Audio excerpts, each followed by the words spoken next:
AI summit में भद पिटवाने के बाद गलगोटिया यूनिवर्सिटी ने माफी मांगी और पूरे कारनामे के लिए स्टॉल पर मौजूद प्रतिनिधि को जिम्मेदार ठहराया। यूनिवर्सिटी का कहना है कि रोबोट दिखाने वाली महिला को मीडिया से बात करने की कोई अथॉरिटी नहीं थी। उत्साह में आकर उसने गलत जानकारी शेयर की।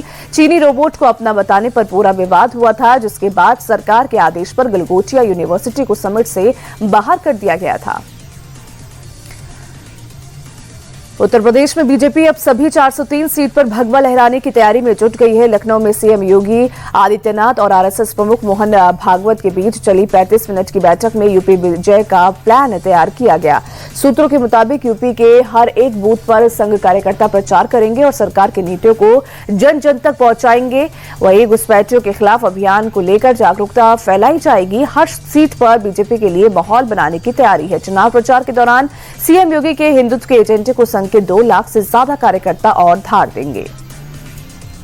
आरएसएस प्रमुख मोहन भागवत ने संघ को बीजेपी का रिमोट कंट्रोल मानने से इनकार किया।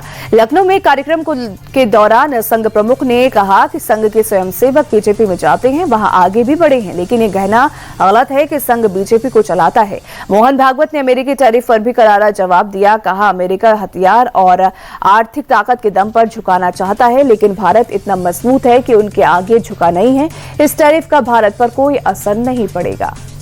बीजेपी के राष्ट्रीय अध्यक्ष नितिन नवीन ने असम में हर एक बूथ पर 50% से ज्यादा वोट खींचने का लक्ष्य तय कर दिया है। 2 दिवसीय यात्रा पर असम पहुंचे नितिन नवीन ने डिब्रूगढ़ में पन्ना प्रमुखों के सम्मेलन में कहा कि कांग्रेस ने वोट के लिए असम का इस्तेमाल किया, लेकिन बदले में असम की जनता को कुछ नहीं दिया। साथ ही नितिन नवीन ने कहा कि कांग्रेस आज बौखलाई हुई है क्योंकि बीजेपी सरकार ने उनकी घुसपैठिया बचाव प्लान की हवा निकाल दी है। कांग्रेस महासचिव प्रियंका गांधी आज असम का दौरा करेंगी। प्रदेश की स्क्रीनिंग कमेटी के अध्यक्ष नियुक्त होने के बाद पहली बार असम दौरे पर पहुंच रही हैं। प्रियंका गांधी आज दिसपुर में पार्टी के सांसदों और पदाधिकारियों के साथ बैठक करेंगी। जमानत मिलने के बाद पहली बार पुणे पहुंचे सांसद पप्पू यादव का समर्थकों ने जोरदार स्वागत किया। सांसद पप्पू यादव नई दिल्ली से पुणे एयरपोर्ट पहुंचे, जहां सैकड़ों समर्थक उनके स्वागत के लिए पहुंचे। सांसद एयरपोर्ट से बाहर निकले तो समर्थकों ने उन्हें बुके भेंट कर और फूलों की माला पहनाकर भव्य स्वागत किया। खुशी में ढोल नगाड़े के बीच समर्थक थिरकते नजर आए। फूलों की माला पहनाई और कई जगहों पर बुलडोजर के जरिए फूलों की बारिश भी कराई गई। इसके बाद गाड़ियों के लंबे काफिले के साथ सांसद वहां से रोड शो की शक्ल में अपने दफ्तर के लिए निकले।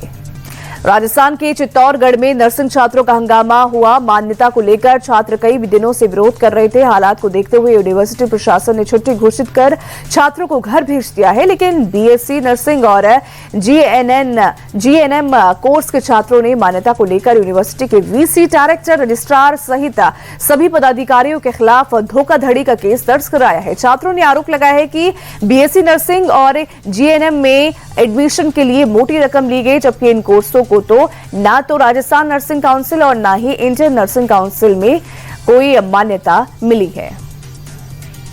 यूपी की मथुरा में सड़क हादसे में 4 लड़कों की दर्दनाक मौत हो गई। गोवर्धन की तरफ से आ रही तेज रफ्तार कार डिवाइडर से टकराकर नाले में जा गिरी। मौके पर पहुंचे स्थानीय लोगों ने चलाया रेस्क्यू ऑपरेशन। लोगों ने कार को सीधा कर कार सवार लड़कों को बाहर निकाला, लेकिन सभी लड़कों की मौत हो गई थी। वहीं पुलिस ने क्रेन के जरिए कार को बाहर निकाला। राजस्थान के जयपुर में बेकाबू ट्रेलर ने डिवाइडर पार कर दूसरी तरफ से आ रहे केमिकल टैंकर को टक्कर मार दी। दोनों गाड़ियों के टक्कर से टैंकर में रखा केमिकल का रिसाव होने लगा, जिससे हाईवे पर अफरा तफरी मच गई।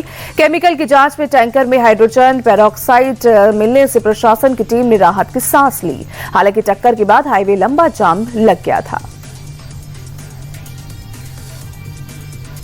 संभल में तेंदुए के आतंक से गांव वालों के बीच दहशत बन गई है। वन विभाग की टीम तेंदुए की तलाश कर रही है। वहीं सिरसानाल गांव में लोग अपने घरों में ही डर के साए में जी रहे हैं।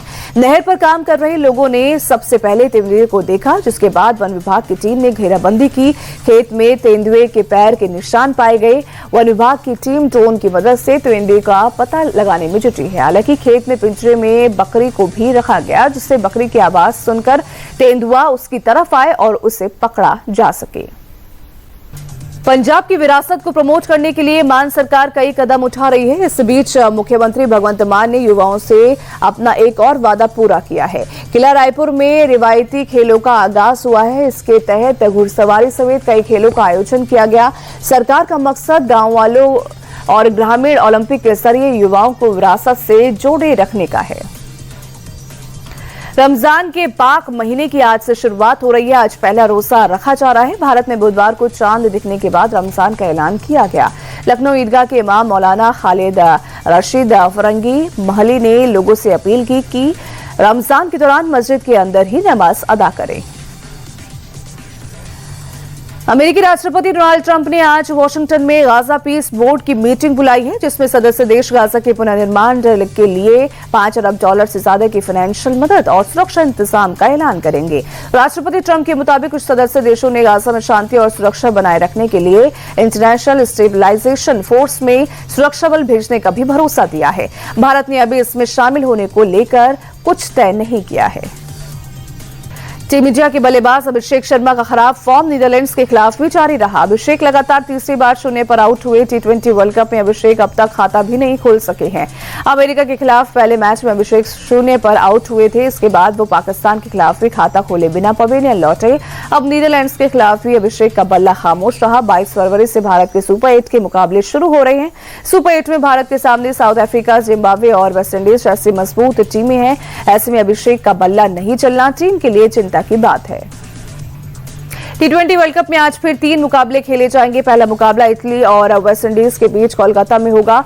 मैच सुबह 11 बजे शुरू होगा। इसके बाद श्रीलंका और जिम्बाब्वे के बीच कोलंबो में दोपहर 3 बजे टक्कर होगी। आखिरी में अफगानिस्तान और कनाडा के बीच आज का तीसरा मैच खेला जाएगा। अफगानिस्तान और कनाडा का मैच शाम 7 बजे चेन्नई में शुरू होगा। सुपर 8 की सभी टीमें क्लियर हो चुकी हैं। अब ऐसे में लीग मैच के बाकी मुकाबले महज औपचारिकता हैं।